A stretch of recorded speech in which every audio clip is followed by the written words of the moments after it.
So let's run through that. You currently write columns for The Express and The Independent every week. Yeah. You've been on Question Time, I think, in recent months more often than anyone except David Dimbleby. The Private Eye has reported that some of your medical bills are paid by one of the owners. Hang on, I'm not having this. Why not? I'm not having libel thrown at me on, live on the radio. Are you taking legal action against Private Eye? My medical bills have not been paid by anybody, all right? Other than partly by myself, more than I could afford, and the rest by an insurer. All right? Okay, let's so be clear will you be about taking that. legal action against Private Eye? I may do. At the moment, it might surprise you, I'm busy running an election campaign, so I'll think about that afterwards. Okay, too busy to know who's standing on the council. Nigel Farage's old interviews are resurfacing, and this one with James O'Brien is getting attention all over again. More than a decade later, O'Brien's questions still hit hard as he challenges Farage on his own words and political record. Before we dive in, comment where you're watching from, like, and subscribe. Our goal is 5,000 subscribers before the end of this month, so join us on the journey. Let's get into it. Move on to what you mean by the political class and their friends in the media.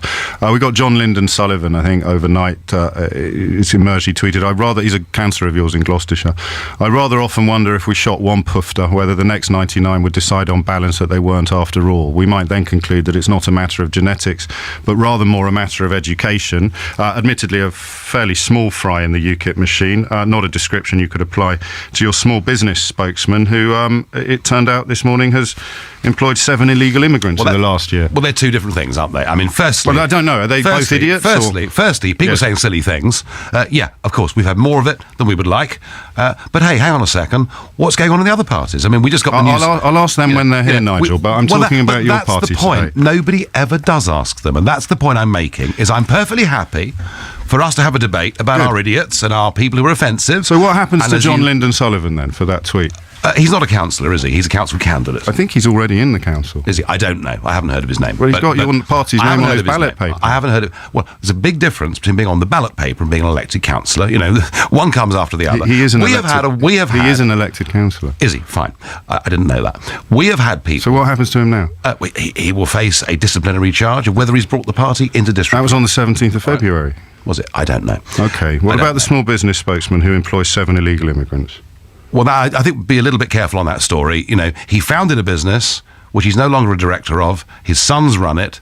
They have got a big row going on. He resigned, to be clear, as a director of the company 3 days after the immigration raid. Yeah, I know that. Yeah. He's resigned as a director. After the immigration raid. He's not running, but he wasn't responsible for the day-to-day running of it. However, I've spoken to him this morning. He says they made checks and they are in dispute with the immigration authorities and they've gone to appeal. So we'll have to see how that plays out. But that doesn't make him an idiot, What does it make him? Well, we don't know. Let's find out what happens here. Maybe somebody in his business has made a mistake. I do not believe for a moment he would have done that. 7 mistakes. I do not believe for a moment he would have done that, knowing that he was running as a candidate for us in the European elections. My argument, James, is this. Wherever we have found people who have had extreme, racist, unpleasant views, we've unceremoniously got rid of them. Furthermore, I've tried to protect the party by making absolutely clear that anybody that had previously been a member of the BNP or organisations like that cannot even join as a member. And to hold up the views of a handful of people as being representative of UKIP, frankly, isn't the truth. Well, OK. What about your associations with the BNP? If we go back to 1997 when you had lunch with a chap called Devin, who, as you know, is responsible for writing an astonishing... his expose of Jews in the media was called Mindbenders. You were photographed with him. It was reported at the time that you're a man who often used words such as nig-nog and the N-word that Jeremy Clarkson recently got into trouble for in the pub after committee meetings. And a month after that lunch, Devin wrote an article for the far-right journal Spearhead suggesting that the BNP and UKIP get into bed together. How does something like that happen? Well, because Mr. Devin was brought into the centre of UKIP by the chap at the time who was the leader, and turned out to be something very different. And I've never seen him since that day. Well, no, the lunch you had with him was after he was expelled. Yeah, I wanted to find out why. We'll find out why what? Why somebody like him, who had been held up to me as a great academic, he was going to make a very big difference. But you'd seen what he'd written. With a book.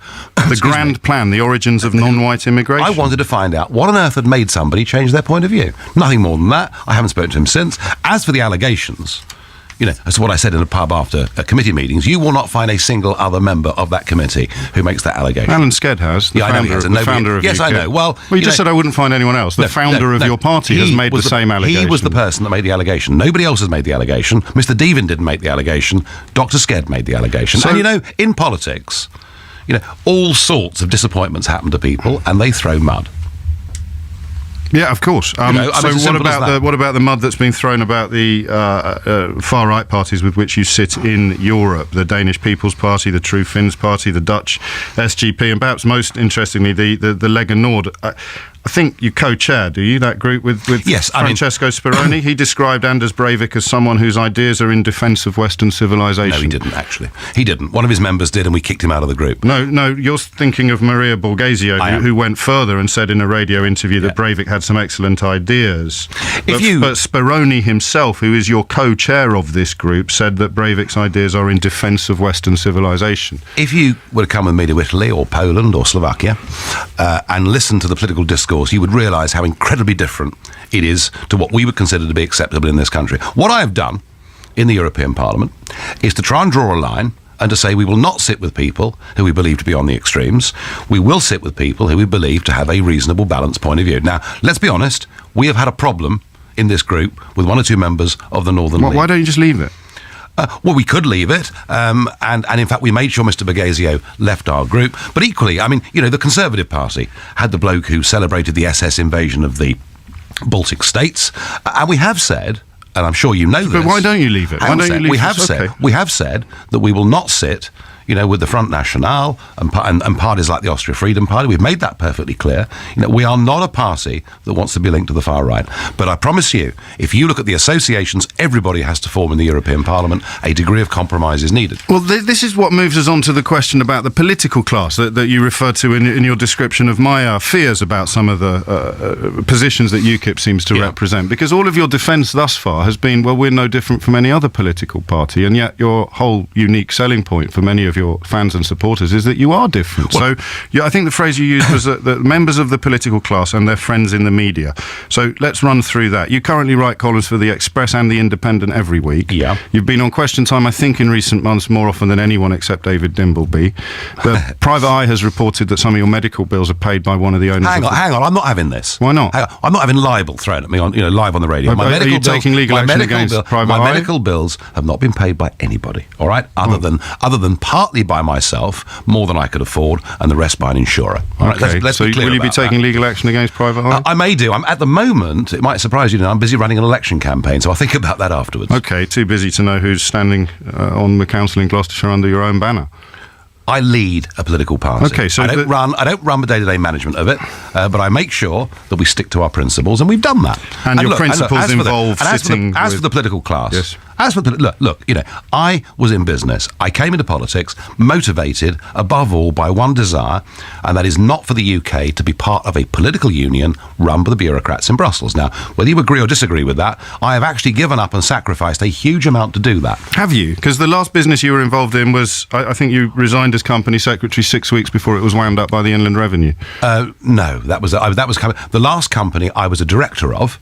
Okay, the last company I ran was my own company, which I ran for 9 years and which closed down in good standing. Okay, so you weren't company secretary of Farage. I was company secretary, yes, right. but and you resigned 6 weeks before. It was a non-income related job. I wasn't paid a penny for being company secretary. Well, presumably, because if they owed 120 grand to the Inland Revenue, there wasn't any money around to pay you anything. I did the job, doing somebody in my family a favour. It was unpaid. It wasn't. But you unpaid, represent yourself, my Nigel, very effectively as an alternative to cronyism and city spivery. And you were company secretary of a company that was wound up by the Inland Revenue, owing over £120,000 to the revenue. Wrong.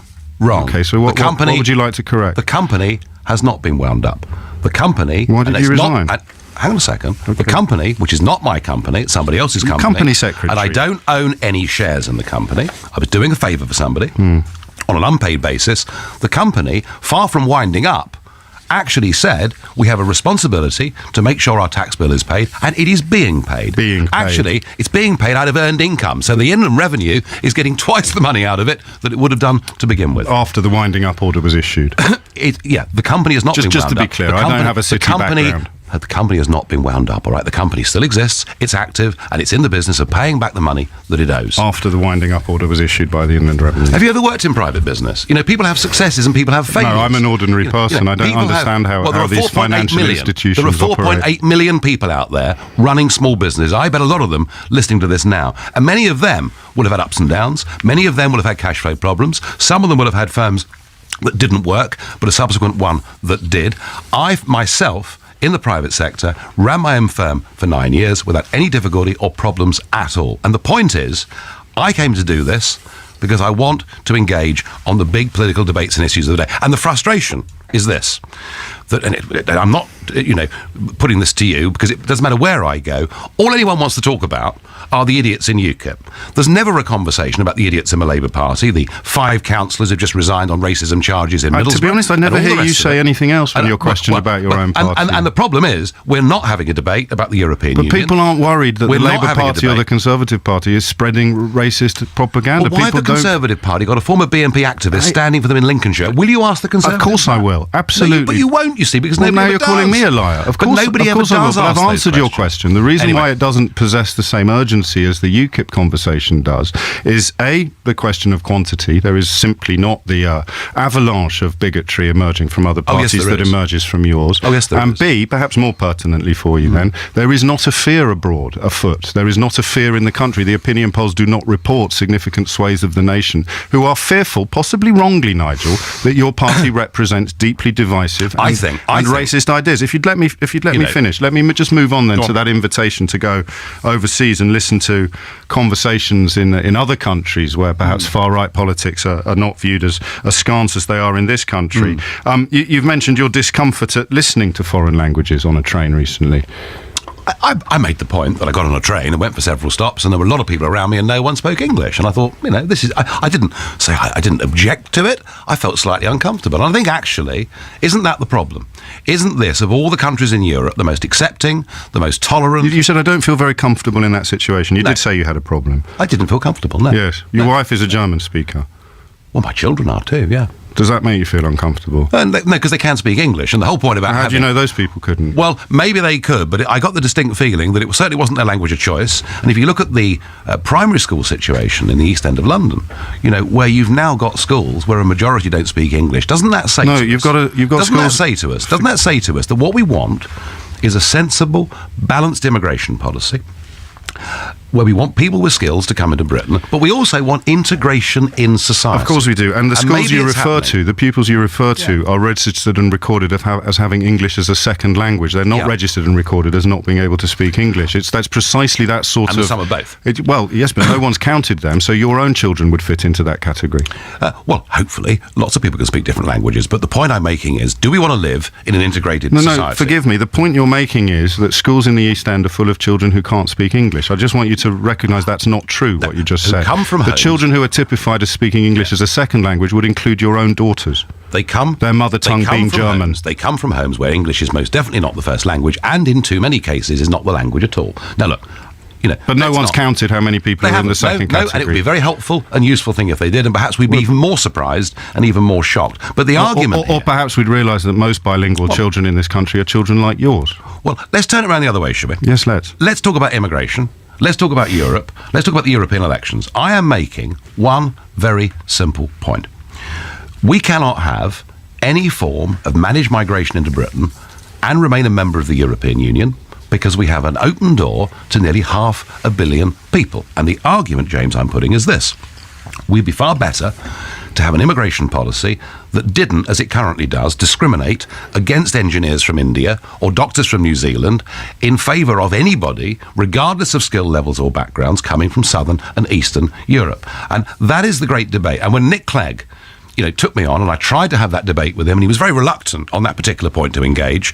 Cameron and Miliband run a country mile away from that debate, and that, I think, is at the heart of our relationship with Europe. Indeed, and I mean, if that was the debate that you'd offered to have on this programme, we'd have it now. But what the caller asked you was why so many people think you're racist. Yeah, well, I think, yes, we've had our idiots. And part of the answer would be, you talk about children who can't speak English as a first language without mentioning it includes includes your own children. I mean, what is racism? You know, is racism between races? I mean, I was talking about. Don't you know? How can you say you're not something if you don't know what it is? I mean, is race about colour? Is race about race, or is it about nationality? You know, I made a comment there that wasn't intended to say any more that I felt uncomfortable about the rate and pace of change and numbers of people. No, you felt uncomfortable about people speaking foreign languages, despite the fact that presumably your own wife does when she phones home to Germany. Yeah, I don't suppose she speaks it on the train, you know. Why not? Is she not allowed to? Can't she speak German wherever she wants? And what about the line about not wanting to live next door to Romanians? It's perfectly acceptable for people not to. I was asked if a group of Romanian men moved in next door to you, would you be concerned? What about if a group of German children did? What's the difference? Well, the difference, and you know what the difference is. No, I honestly don't. This is, I think, where the disconnect is between your position and mine. What is the difference? We want an immigration policy based on controlling not just quantity but quality as well. And we have a problem that and unfortunately, those communist countries, which I visited, and I visited the Roma encampments, and I've seen the real poverty that people live in, and we talk about exclusion in society. Go and see, since the fall of communism, what has happened to the Roma communities in those countries. They don't get jobs, they get nowhere to live, and they have been forced, in many cases, to a life of crime. And what has happened with an open door is it's been an open invitation for the traffickers. Now, we all know this is going on. Okay. The Metropolitan Police trafficking is a crime, of course. Trafficking is a crime. And trafficked people are victims of crime. Yes, and the Metropolitan Police have produced their crime statistics, and they're eye-watering, and I'm saying, let's get a grip on it. I know you're saying that about Romanians, but why can't you understand how many people feel troubled that you're also talking about them? 32 million people are looking for jobs in Europe, and that big clunking fist pointing, saying that they're coming... That was a provocative post. They're coming for your job. That frightens people. People who are already here working. People who my children go to school with. Their parents are troubled by the idea that they're now being demonised and typified. And you gloss so smoothly and so slickly over demonising Romanians and demonising Germans. I'm not demonising anybody. But you just asked you a question about Romanians and you started talking about people traffickers. I'm demonising a political class that has allowed us to have an open door to allow things like this to happen. Okay, so when I say Romanian and you start talking about people traffickers, why didn't you say people are perfectly entitled to feel uncomfortable about living next door to people traffickers, wherever they're from? Why do you say Romanians? I didn't say Romanians. I was asked a question. If a group of Romanian men moved in next to you, would you be concerned? And if you lived in London, I think you would be. Yes. It's reported this morning, Nigel, that you pulled out of an interview on London Live because there was no makeup artist. What a load of rubbish. That's what I'm thought. sorry. That's what I thought you can accuse me of many things, but not that. Well, I've tried to, and I'm delighted you're so happy. I'm still utterly unpersuaded as to why you sit on a party with the leader of the Italian Lega Nord, a member of the Anders Breivik fan club. I'm completely I do not understand why you use words like Romanian when describing who you would and would not want to live next door to. I don't understand why you're uncomfortable listening to foreign languages when your own wife and children speak them, and I don't understand why you talk about problems in primary schools that are caused by children like your own. Why don't you? I tell you what. Why don't you come and meet UKIP's black and ethnic candidate? Now, hang on. Some of my best friends. Hang on.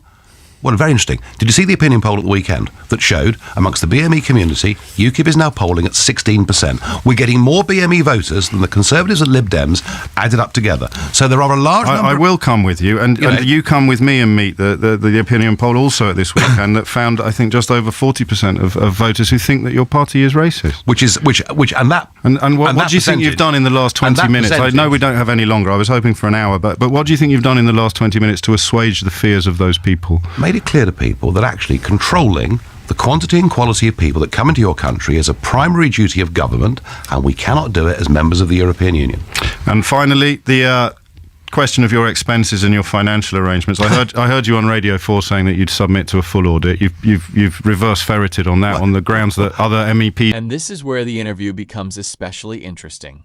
More than 11 years later, people are still sharing this exchange because the question at its center never really disappeared. James O'Brien asked Farage a very simple question. What exactly is the difference between a German family moving in next door and a Romanian family moving in next door? Farage's response was essentially, "Come on, James, you know what it is." And that's the moment that stands out. Instead of giving a direct explanation, the answer left viewers debating what he actually meant. So, was O'Brien exposing a contradiction? Or was Farage simply making a broader point about immigration? That's the question viewers are still arguing about today.